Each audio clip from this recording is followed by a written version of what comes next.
My mom moved up to the loft after her brothers died. At the time, it was as far away as she could get.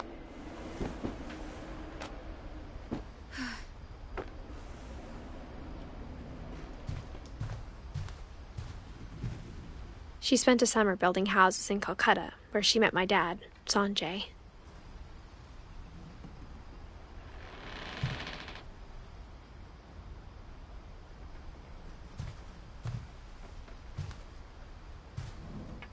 My mom moved to India a week after graduation and got a job teaching English. Louis was born a year later.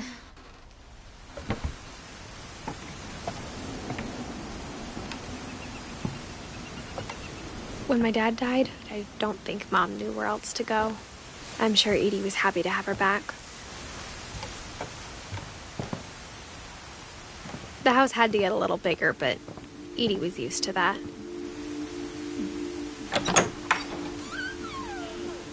And for a while, things were good. Almost normal. But it didn't last.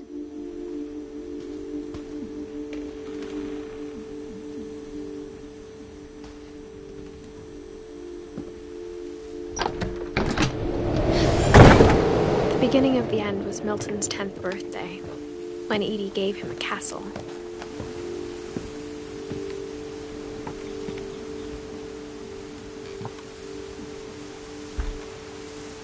After Milton disappeared, the only thing he left behind was a room full of paintings.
Milton Finch in The Magic Paintbrush.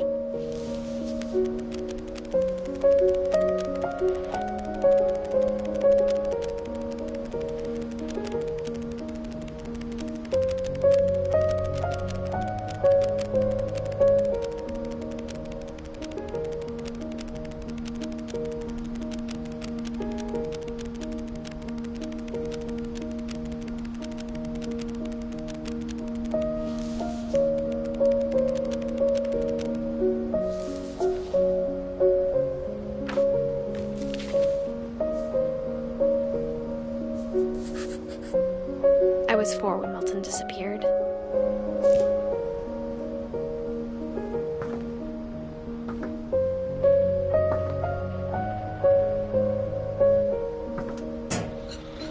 Mom spent months searching for my brother. Then she sealed the doors.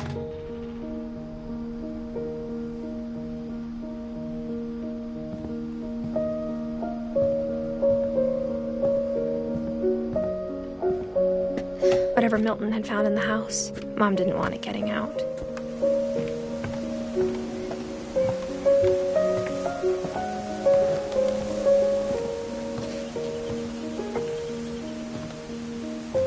Mom definitely blamed Edie, but I think Louis blamed himself. After he graduated, he just spent more and more time in his room, until Mom got him a job at the cannery.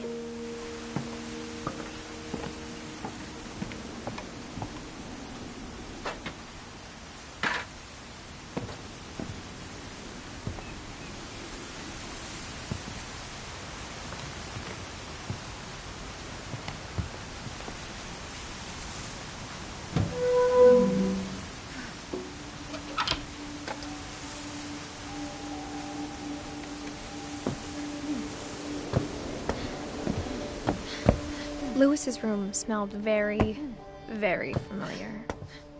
That part of him lived on.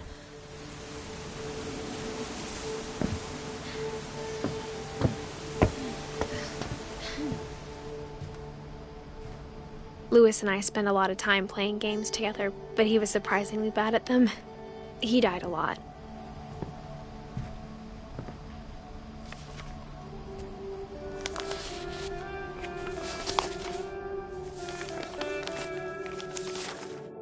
Dear Mrs. Finch, as Lewis's psychiatrist, I can understand your desire for an explanation. As I see it, the trouble began in January, shortly after we convinced your son to seek treatment for substance abuse. Newly sober, I believe Lewis first noticed the monotony of his daily life.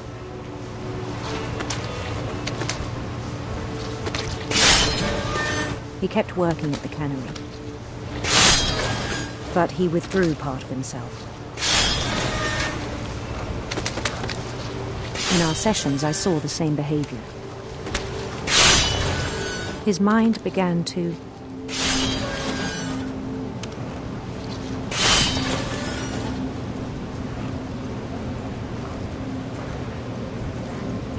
wander. I asked him to describe it. He said he started small, imagining a labyrinth. He'd feel his way about. Then something moved. Bats. And toads.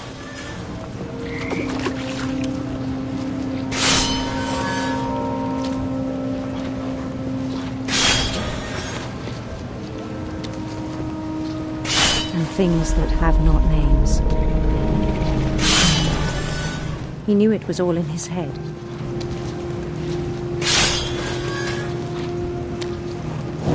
He took it very seriously. I had hoped he'd find himself.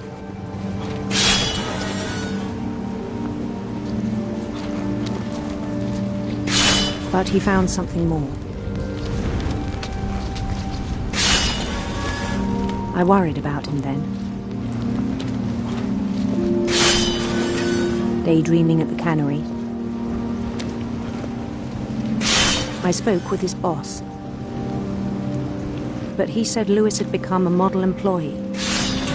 Methodical, tireless, focused. Like a whole new Lewis. So I let him go on.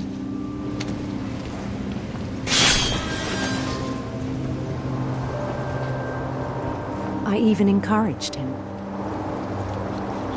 It seemed very promising at first. He told me he'd made a new friend.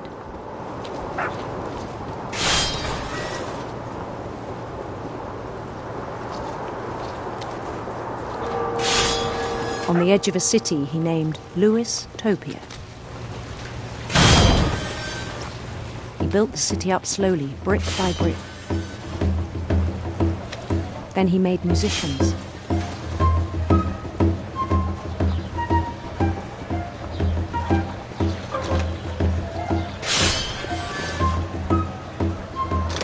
Songs for them to play. He talked about starting a band.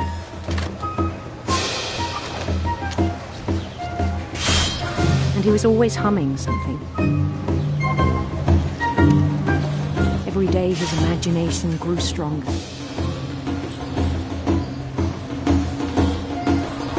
He no longer spoke at the cannery. But his chopping was as reliable as ever. Then one day it struck him that all the cheering crowds, even the stones under his feet, were all in his imagination, so he could do whatever he wished.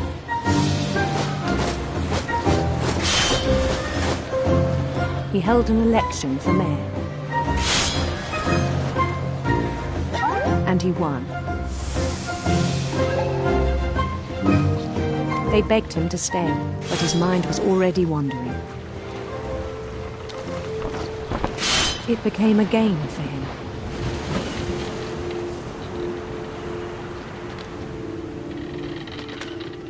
He'd conquer a city, then immediately push on.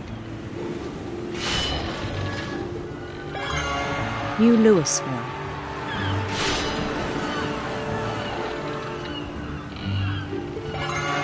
St. Louis. He started drifting away from our reality.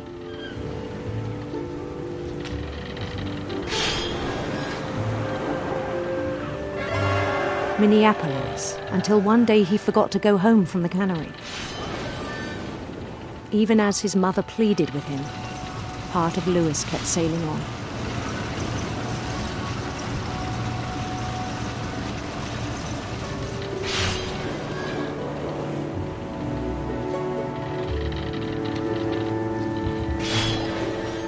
In Louisburg, he heard rumors of a handsome queen.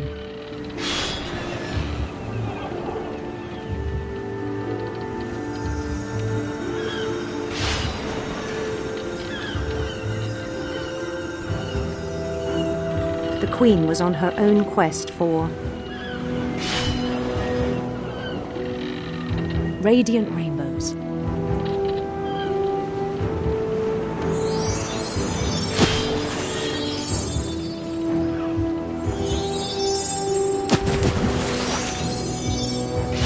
He followed the sound of her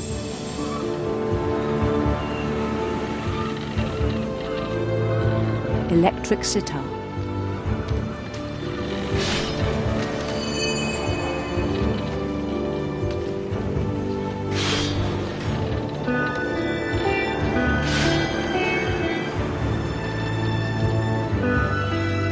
His chase led him to a golden palace east of the sun and west of the moon. Even then, his logic remained sound.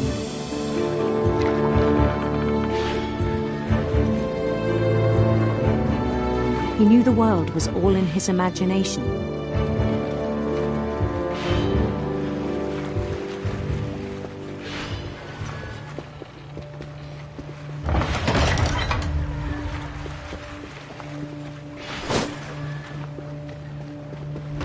But he was so proud of having created it.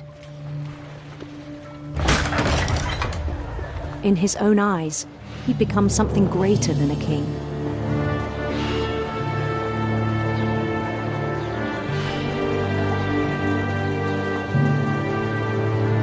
For someone who'd never known success in the real world, I think it was overwhelming. And then it struck him that the real Louis was not the one chopping salmon, but the one climbing the steps of a golden palace.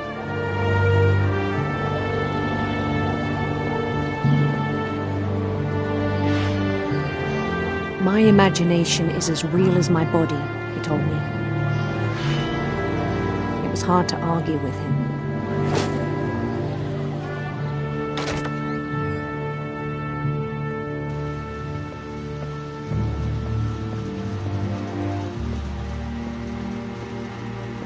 He began to forget the world we know.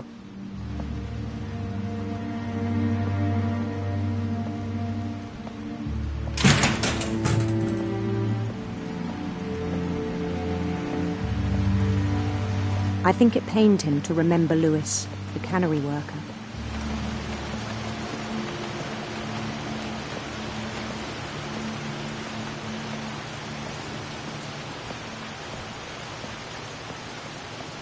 He began to despise the man with a royal contempt.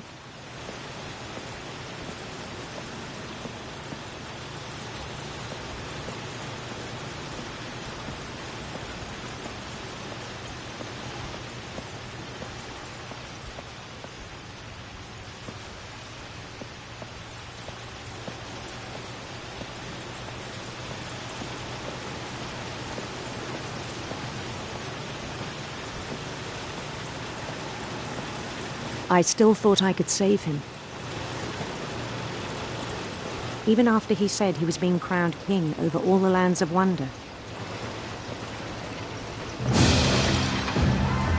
The palace would be packed with his companions.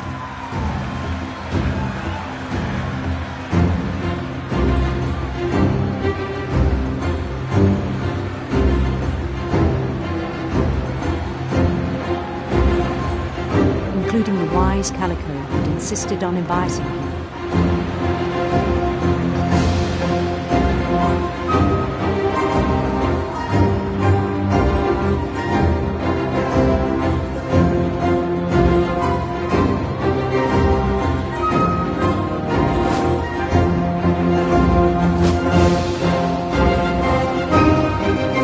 His queen waited, holding his crown.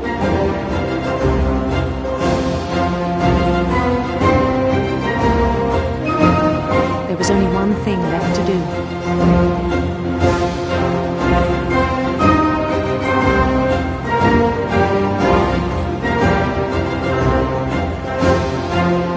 Bend down his head.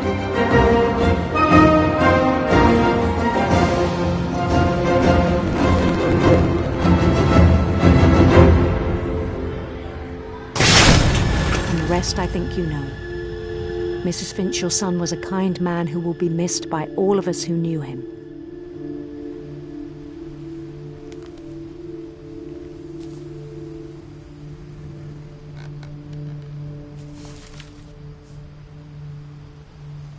My brother was really cool.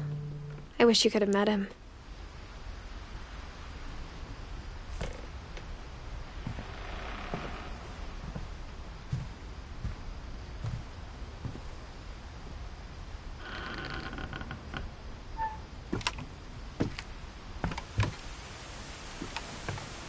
On the way back from Lewis's funeral, my mom told me to start packing.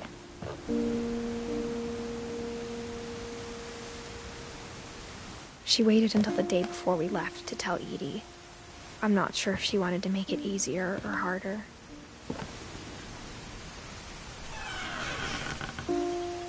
I wish we'd stayed. But I understand why we left.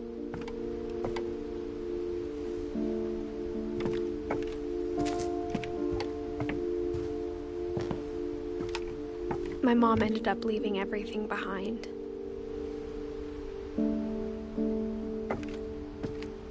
What happened that night had been coming for a long time.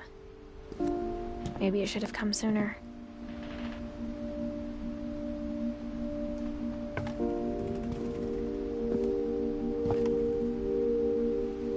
But it had to end one way or another. All that's left now is to tell you about that last night.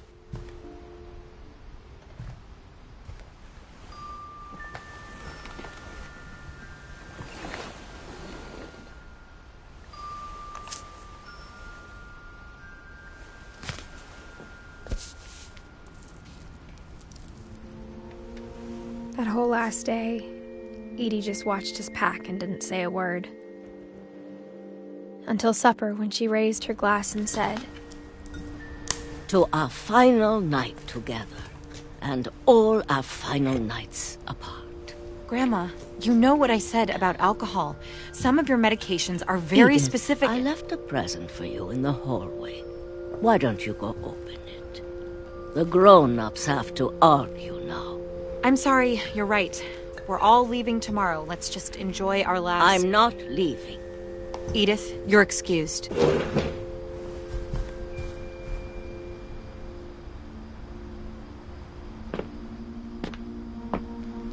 The power had been shut off that morning, but Edie always had plenty of candles. When my mom sealed the library, I don't think she knew about the other entrance. Or that Edie had a key to it.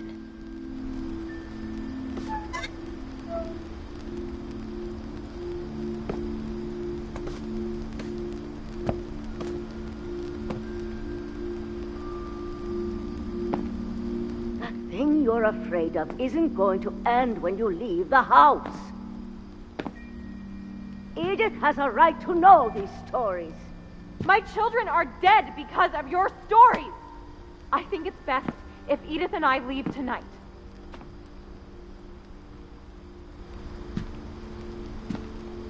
We'll have the nursing home send a van for you in the morning.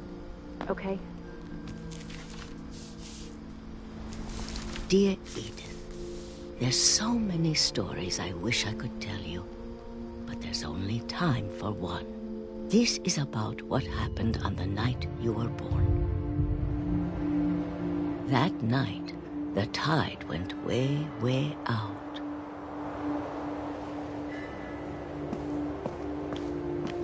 It was the first and last time I ever saw the old house aground.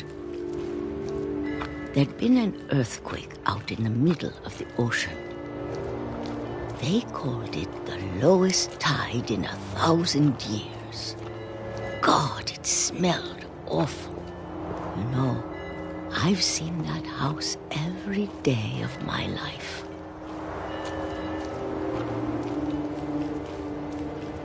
But I never thought I'd go back to it.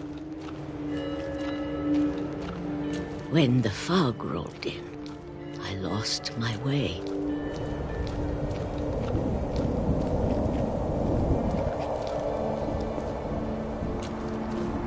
I got turned around.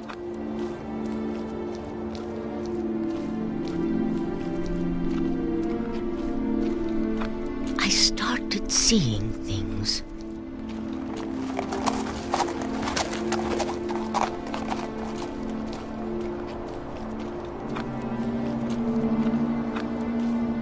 Things I'd forgotten had ever existed.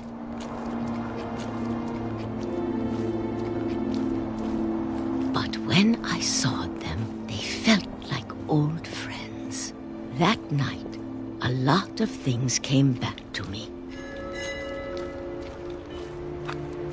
Or maybe I came back to them.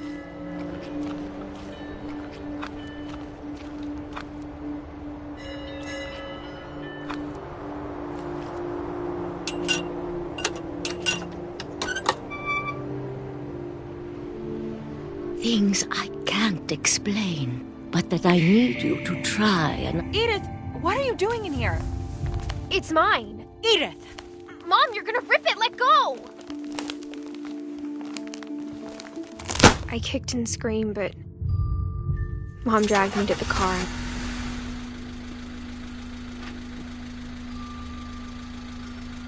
I never saw Great-Grandma Edie again. The next morning, the van came to pick her up, but she was already gone. After that, we moved around a lot.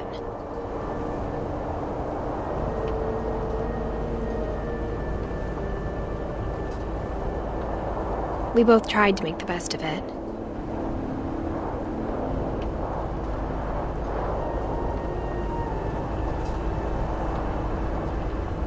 A few years went by.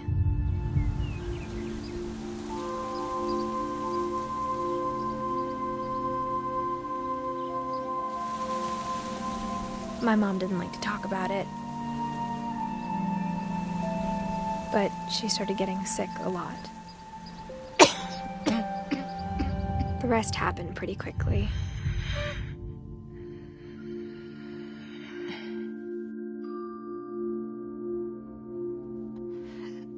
She got better for a while, and then she didn't.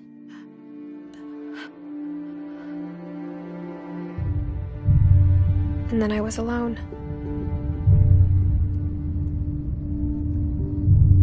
The last Finch left alive.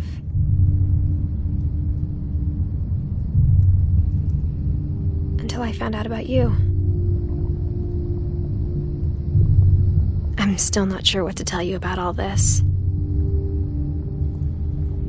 If we lived forever, maybe we'd have time to understand things. But as it is, I think the best we can do is try to open our eyes.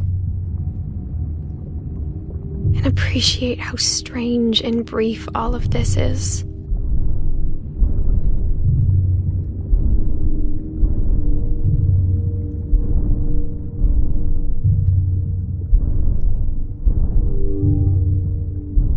This journal was supposed to be for you. But now I hope you'll never see it. I just want to meet you and tell you all these stories myself. But I guess if you're reading this now, things didn't work out that way.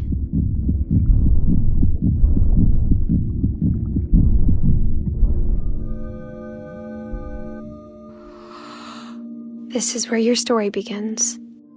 I'm sorry I won't be there to see it. It's a lot to ask, but I don't want you to be sad that I'm gone. I want you to be amazed that any of us ever had a chance to be here at all. Good luck.